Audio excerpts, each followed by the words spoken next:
What's up, everybody? Thanks as always for supporting the show. It would mean a lot to me if you would take a second to scroll down and hit that subscribe button to the Hoops Tonight YouTube channel, and then follow me on social media on TikTok, Instagram, and Twitter so you guys don't miss any of our content over the course of this season. All right, let's talk some basketball. All right, moving on to the Oklahoma City Thunder versus the New York Knicks. This was a really fun back and forth game. The Knicks went up by 12 points in the third quarter.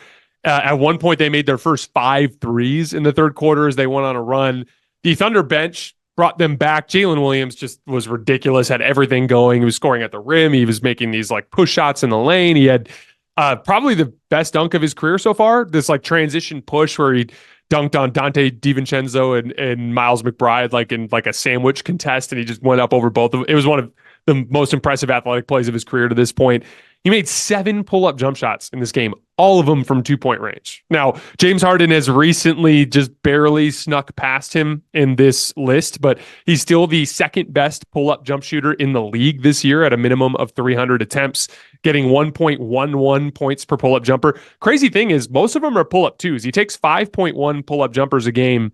Only 1.4 of them are threes. So the vast majority of them are from 2-point range. He shoots 42% on those pull-up threes, shoots well over 50% on pull-up twos. And that's a really high-value shot, especially when you get to the postseason, because I'm a big believer that there's more resiliency in pull-up close-range shooting than there is in pull-up long-range shooting when you get to the later rounds of the postseason. So Jalen Williams starts the run, shot-making, dunking on people. Josh Hart does a really nice job just kind of bringing some intense full court ball pressure on Jalen Williams, which kind of slowed him down just a little bit. And then Oklahoma City just went to Josh Giddey. And Josh Giddey was just, again, kind of a similar thing to what we were talking about with Houston versus Dallas. New York just plays a lot of smaller guards. And Josh Giddey was just taking advantage of the small guards by just barreling down the lane and spinning over his left shoulder and making little push shots close to the basket. He had 16 points, 13 rebounds, and 12 assists in this game. He also had a couple of huge threes late in the game. During their second half run when New York was leaving him open. Really, really impressive night from Josh Giddey. Late game was a complete shit show. Both teams were missing a bunch of free throws. As a matter of fact, the two teams combined to go 13 for 25 from the foul line in this game. And so we have this like chaotic finish at the end of the game. Jalen Brunson misses a free throw, and there's this crazy rebound situation. The ball goes out of bounds, stays with the Knicks. The Knicks run this really smart action, like a staggered ball screen, where they get Chet Holmgren switched on to Jalen Brunson, and then set another brush screen with Josh Hart that just allows Brunson to get a little bit of an angle on Chet, and he just gets into Chet's body and extends out and makes this really nice left-handed scoop shot, off the glass. That puts the Knicks up 1, only 4 seconds left. On the other end of the floor, Mark Daigneault draws up this super interesting kind of like decoy action with Jalen Williams and Shai. So everyone else is out at the three-point line. Jalen Williams and Shai are basically right at the left elbow if you're facing the basket. Inbounds is on the left side of the floor. And essentially what they did is they had Jalen Williams fake like he was going to set a pin down for Shai, but then Shai turned around and set a back screen for Jalen. Jalen rolls to the rim. The Knicks actually defend it really well. Chasing over the top, and Shai actually breaks to the right block and ends up with Miles McBride on him with plenty of time, plenty of space on the floor, and he just pivots right over his right shoulder and takes a right shoulder fade. Shai didn't even really have much going in this game because Jalen Williams was playing so well, and obviously he's coming back from an injury. He's a little rusty, but he just gets his lift on that right shoulder fade and knocks the shot down and puts the Thunder back up 1. They go to the other end.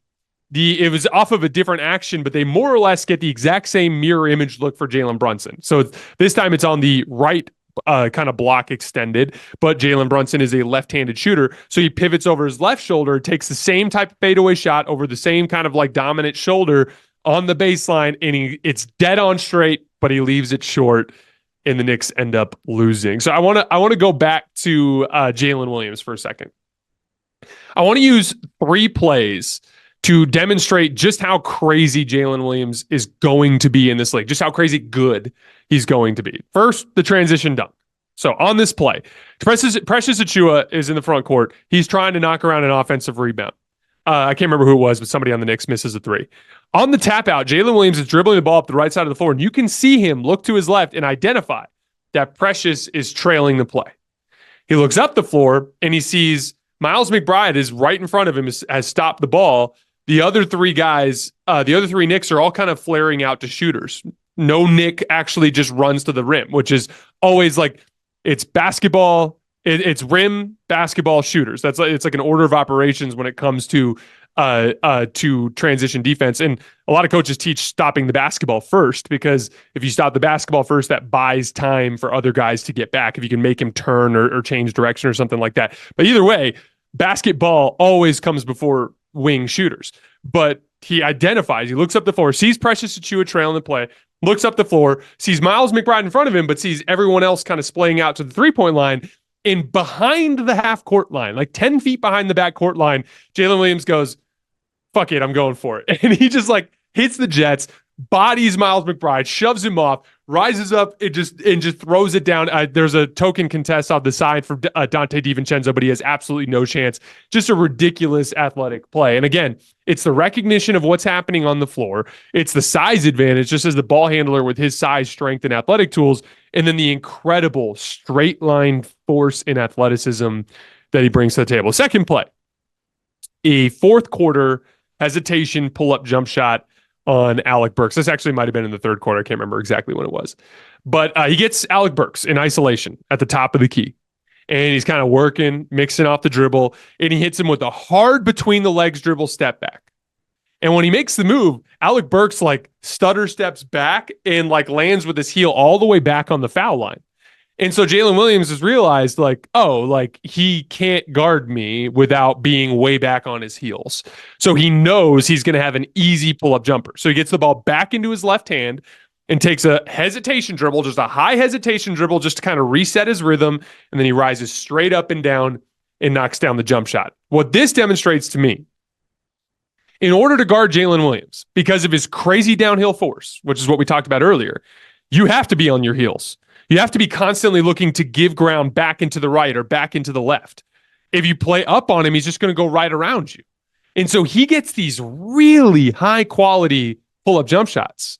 And that's a big part of why the shooting stats look the way that they do. Obviously, he's a great shooter, but he's also just getting awesome looks because of his incredible athletic tools that he brings to the table. He is literally, as a second-year player, the second best pull-up jump shooter in the entire league. Minimum of 300 attempts. And James Harden is like right there, and he's been above him at various points during the season. The last play, it's 102-96, just under 5 minutes left, and the Thunder run a Spain pick and roll, which is basically you just have a shooter underneath the basket that relocates to the top of the key as you're running your ball screen.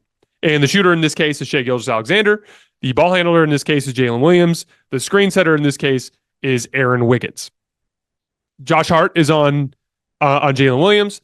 Jalen Brunson is guarding Aaron Wiggins, right? And then I want to say Miles McBride was on Shai Gilgeous-Alexander. So as Wiggins goes up and sets a screen, Jalen Williams comes off hard to his right-hand side and brings two to the ball. He brings Josh Hart trailing the play, and Jalen Brunson comes over. Basically, it amounts to a trap, okay? So in this case, Aaron Wiggins is rolling to the basket. And this is the beautiful part of the play design with Shai Gilgeous-Alexander. Miles McBride is in position to help. He's underneath the basket. He's there to help in case that roll man comes down unguarded like Aaron Wiggins was coming down. But the play design has Shai Gilgeous-Alexander flashing to the top of the key. But you can see Miles McBride identify it, and he kind of stays back to help on Aaron Wiggins. And if you watch Jalen Williams, he gives a head fake. He looks with his entire body at Shai, and when he does that, Miles McBride lunges towards Shai. Aaron Wiggins slips behind him. Jalen Williams hits him with the pass right in stride so that he can slip inside and make the right-handed layup on the glass. And the most important part there is, again, the floor recognition, but also that high-level pick-and-roll playmaking to be able to manipulate the defense with your eyes. And again, like he had, I think, 7 or 8 assists in this game with just one turnover. Like this has been a consistent theme with Jalen Williams. Is like he's way advanced as a playmaker for a guy his age. I legitimately think this kid is not just really good, not just star potential. I think Jalen Williams has legitimate potential to become a top 10 player in this league. There just aren't that many prospects that come through the NBA that have this combination of real downhill athletic force outstanding to deadly pull-up jump shooting, and high-level playmaking. How many guys can you like genuinely say that about in the league? There's just not that many. It's hard to even find a comp. You talk about a guy like Jaylen Brown, and Jaylen Brown obviously at this phase of his career is a much better player than Jalen Williams, but like Jaylen Brown, if you're talking about his strengths and weaknesses, like outstanding downhill athletic force, good pull-up shooter, mediocre to bad playmaker, right? Talk about Jimmy Butler. It's like outstanding downhill force, and it's like good pull-up shooter, great playmaker, right? We haven't really seen a prospect that can bring all three at an extremely high level to the table. Now, Jalen Williams has a long way to go to get to that point, but I really do think he has that potential. I think he can be like a better version of Jimmy Butler, a Jimmy Butler that's a more consistent jump shooter. And by the way, that's not something that I believe to be hyperbole. He has the character for it. He has the work ethic for it. He has the athletic gifts for it. The touch is clearly there. The playmaking is clearly there. He's doing it in a smaller role too, playing alongside all this talent. Like you could make a case if he's playing if you've swapped him for Jalen Green right now and he's playing in Houston, he's probably averaging 25 points a game right now. Like a lot of it in the box score stuff has a lot to do with just what his circumstance is. But I continue to be completely and utterly blown away by how good this kid is right now and how good he's capable of being. I'm excited to watch him in the postseason. He's going to be a kid I'm excited to watch develop over the coming years.